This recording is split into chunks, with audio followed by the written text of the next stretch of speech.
Fahar Eldin Mohamed Soali, je suis cadre de la Banque centrale depuis maintenant bientôt 19, puisque je suis rentré à la Banque centrale à l'issue d'un concours en 2004.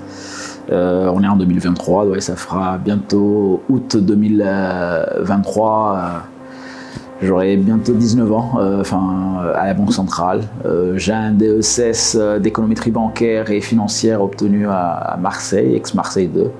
Alors, je suis rentré directement à la direction des études et de la supervision. Je pense que c'était comme ça le nom à l'époque.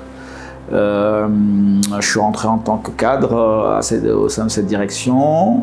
Ensuite, je suis passé en tant qu'adjoint au secrétaire général, donc on s'occupait du budget.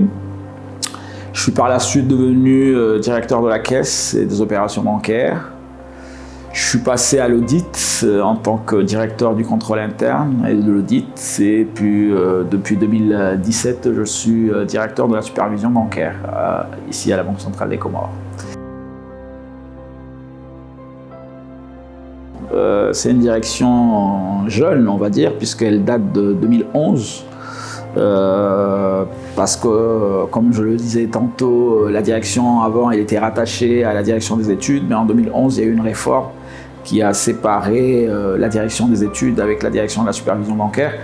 C'est aussi lié à l'ouverture du système bancaire comorien qui s'est élargi, qui a vu l'arrivée de nouvelles banques et l'agrément des institutions de microfinance, ce qu'on appelle habituellement les IFD. La direction de la supervision bancaire, on s'occupe, comme le nom l'indique ou ne l'indique pas, la supervision des établissements bancaires. C'est une direction qui a 3 services. Un service qui est dédié à l'inspection ou à la supervision sur site ou sur place.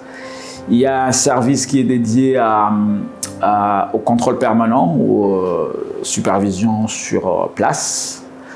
Et un service qui est chargé de la réglementation et du développement du secteur. Le service du contrôle permanent se charge d'analyser les états déclaratifs transmis par les établissements bancaires. Il n'y a pas longtemps, on a présenté un logiciel de supervision bancaire qui, lui, est destiné à recueillir les informations des établissements bancaires. Donc, après transmission, ces états sont analysés par les analystes ou les superviseurs.